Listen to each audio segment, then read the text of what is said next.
Today is Wednesday, February the 12th.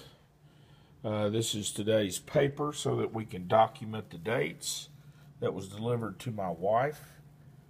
And as you can see there, it says Wednesday, February 12th, 2014. There's a number of things that we've asked about for the house. Kate at Blue Ridge has been very kind and very nice, but we've yet to have things resolved. Our electric bill is absolutely enormous. We have been having bills that were running anywhere from as low as $8 and as high as $32 per day on our electric bill, as is evidenced by what we've shown by the bills.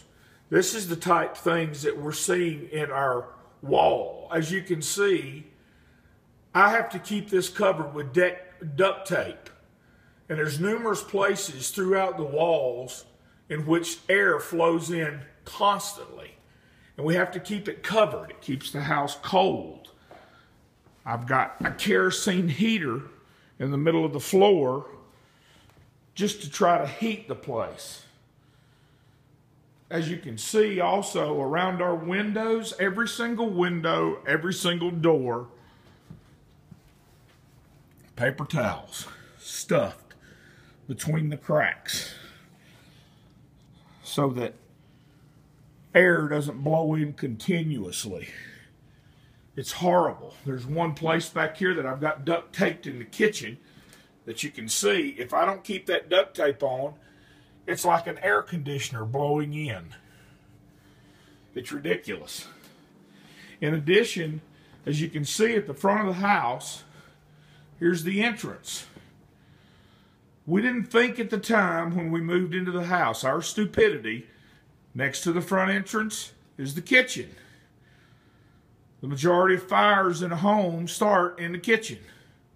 If it starts there and comes across to the front door, or if it were to start outside on the porch, our only exit that we have in this house is this other door that goes out the back. And just so you can see, I would not consider this a viable exit. Why? Because it's 35 feet straight down.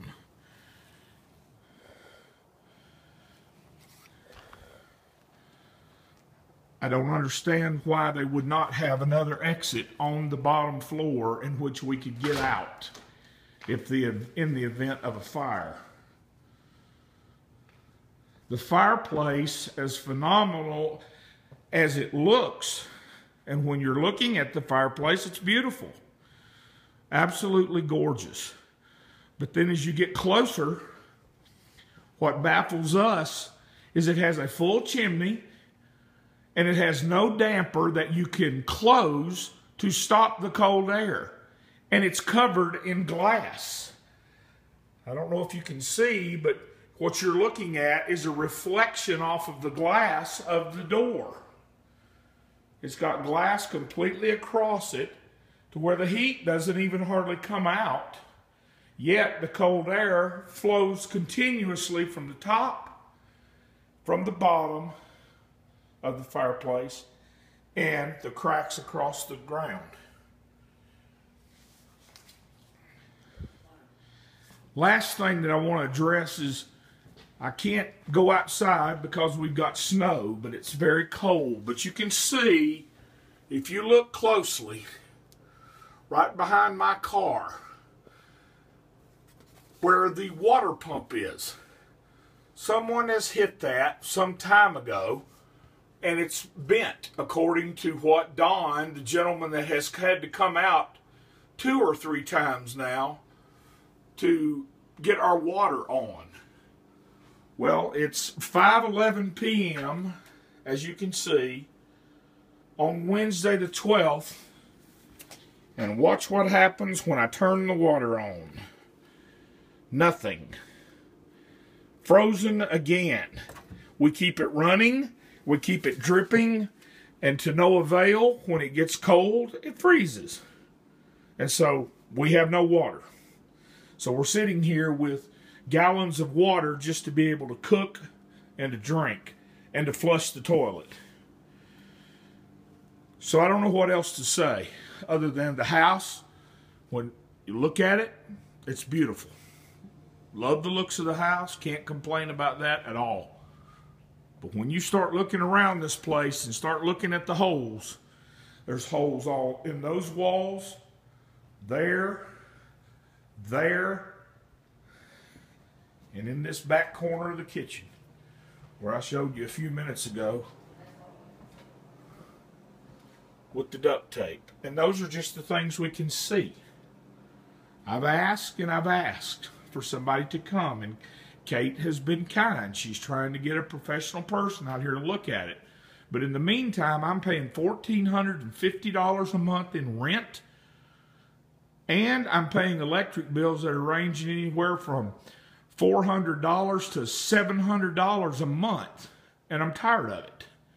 And plus, half the time we don't have any water. And then I have a whole upstairs loft that, as you can see, is a big loft. It's large.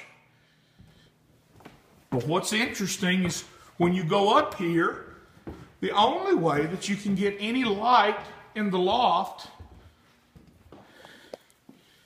is with a darn extension cord. Not one of the single plugs in this loft works, which I found very interesting. Right before I moved in, they had me sign an addendum that said that there might be a plug or something that didn't work. Really didn't think about it at the time. Now I know why. Last thing, and then I'll be through. Look at the construction on the floor going into our bedroom. Look at the holes, the gashes. And then somebody just put a board down and it wasn't even correct, so they put mud down between it. And this bedroom is freezing. Of course, we know that that's because of all the cracks and everything that is in the room. And you can see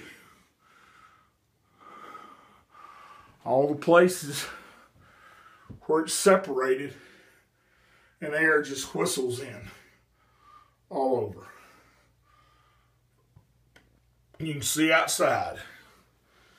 So that's about all I can say.